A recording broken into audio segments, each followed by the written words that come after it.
Hello, my name is Carmen Bowman. I'm with Edu-Catering, catering education for compliance and culture change. Today we're in a series entitled Replacing Alarms and Reducing Falls with Better Practices.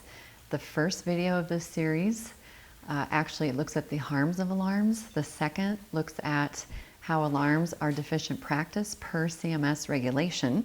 And now we are going to delve into the better practices than alarms to help reduce falls, and we're starting with better practice number 1. Thank you for joining us. So let's just review. Alarms cause what? What is the main harm of alarms? And if you have watched it or you just know this, or if you're hearing it for the first time, I'm guessing you will agree, the main harm of alarms is immobility. It is unfortunately training people not to move. They are fearful of the sound, fearful of people running. So, immobility. Now, what is the opposite of immobility? The opposite of immobility would be mobility. And guess what better practice number 1 is? Mobility. Do you see how well that works together? And I have so many things to share with you. First of all, I was very fortunate to co-author a book for Action Pact called Alarms, the New Deficient Practice, Eliminating Alarms and Preventing Falls by Engaging with Life. It is a great resource. If you're looking for resources, it's at actionpact.com. And my co-author, Teresa Laufman, a director of nursing from Oakview Terrace in Freeman, South Dakota, says the following. I really like you to listen to this quote. The benefits of mobility far outweigh the risk of falling. And I'd like to ask if you agree with that. So I'm just going to read it one more time. The benefits of mobility far outweigh the risk of falling. Now, do you agree with that? I know I do, and I have asked people all over the country if they do, and they all say yes. And what I've realized, though, is that our cultures, our institutional cultures, do not agree with this. Unfortunately, safety, being tied up, look at what we've done, then being alarmed, they're not gone yet. Unfortunately, we still have quite a preventing of the fall mindset. And wouldn't it be great if we got the pendulum to swing? Maybe not all the way the other way, but at least move it.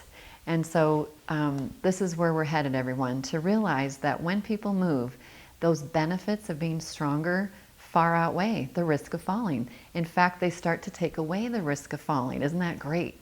When someone is moving more, they're stronger.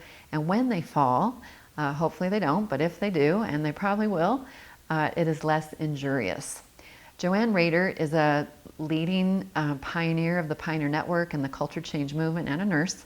And she has said all these years, what are we saving the hips for if we don't let people use them? How many of you remember the hip savers? I don't even know what to call them for people who've never heard of them, but they were in some sort of shorts, and they were on each hip. They were like a plastic piece that, fit this area of your body. And it would theoretically, take the impact of the fall. We meant well, but guess what happened with those? Nobody would wear them. They're very awkward. So many things we do try, but they don't work, they cause harm, or people just aren't willing to wear something so abnormal. So what are we saving the hips for if we don't help people use them? Another reason for mobility. Another plus moving in this direction. How many of you have heard of the Advancing Excellence campaign? It's part of the Nursing Home Quality campaign, which has been around at least 10, maybe 15 years. And every few years they set new goals. And 2 or 3 years ago, the new goals came out, and one of the goals was no longer fall prevention, and they had changed it now to mobility. So you see how we're moving in this direction. And I want to just reference you to their website. It's on the slide. They have so many tools. I haven't even been able to keep up with them. So if you're interested in more tools about, tracking falls or, there's so many. I can't even keep it in my head. Please feel free to go figure that out. But notice the contribution to moving towards mobility. Here's another one. CMS, in its new regulations at tag 676, this is quality of life and activities of daily living, and under the ADLs, mobility is listed, and it says transfer and ambulation, including walking. Now, the fact that they have the word mobility there is really positive. However, I'd like to teach you something about the word ambulation. If you look up ambulation in a dictionary, it will tell you that it means movement. And how do we use it? We use it to say things like, oh, she's ambulatory, or he can ambulate. And we think we mean he can walk or she can walk. Unfortunately, ambulation means move. So what we're really saying is she can move. So if you mean walk, it's best to say walk. And if you mean something else, like maybe transfer, or maybe move in the sense of range of motion, or move by wheeling your own wheelchair, then what I have found is really what's best is to say what we mean. So that just gave me the opportunity to teach you a little bit about the word ambulation. All right, how many of you have heard of the GROW program? GROW stands for Getting Residents Out of Wheelchairs. What the GROW resource mainly is a training manual. And I highly recommend it. This is nothing I've developed, but I really appreciate learning from them. Their website is thegrowprogram.net. And they start by reminding us that training about this should be for all staff and all disciplines, which is really excellent. We have to stop thinking that only nursing can do this or that, and only the activity team can do this or that. We're learning more and more that we all need to do more things for and with and encourage residents.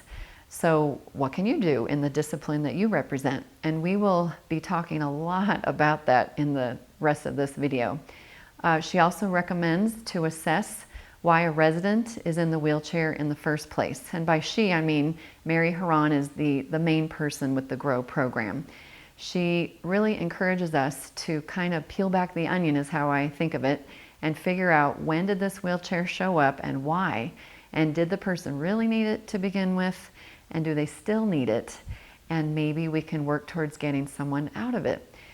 They then recommend that we come up with a plan for what all disciplines, all of us can do to help this person try to walk again, including daily prescribed exercises to help the person reach their highest practicable physical, mental, and psychosocial well-being, which is required all throughout the CMS regulations.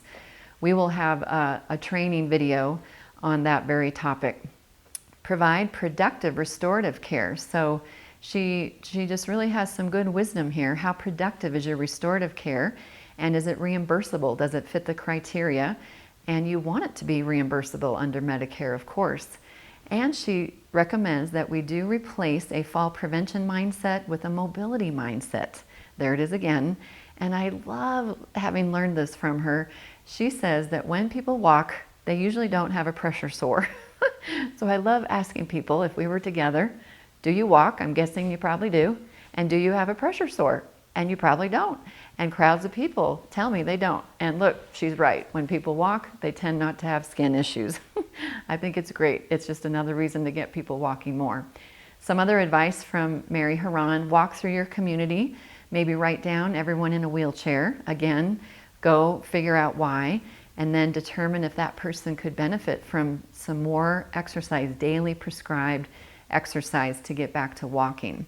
She also says it is highest practicable level of well-being if 75% of your residents are not in wheelchairs.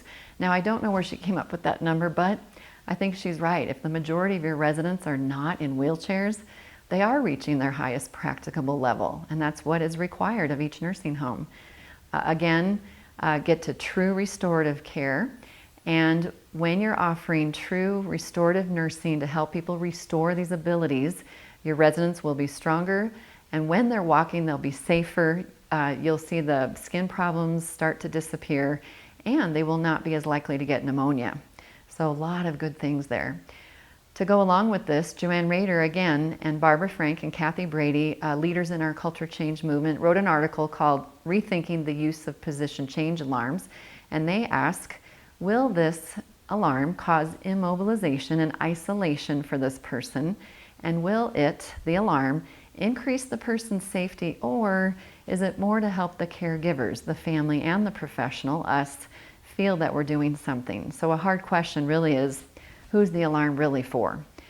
Alarms carry many risks. Unfortunately, they kind of give us a false impression that we're being beneficent toward residents. We're helping residents, right? However, we've learned that there are so many harms of alarms, I don't even know the number.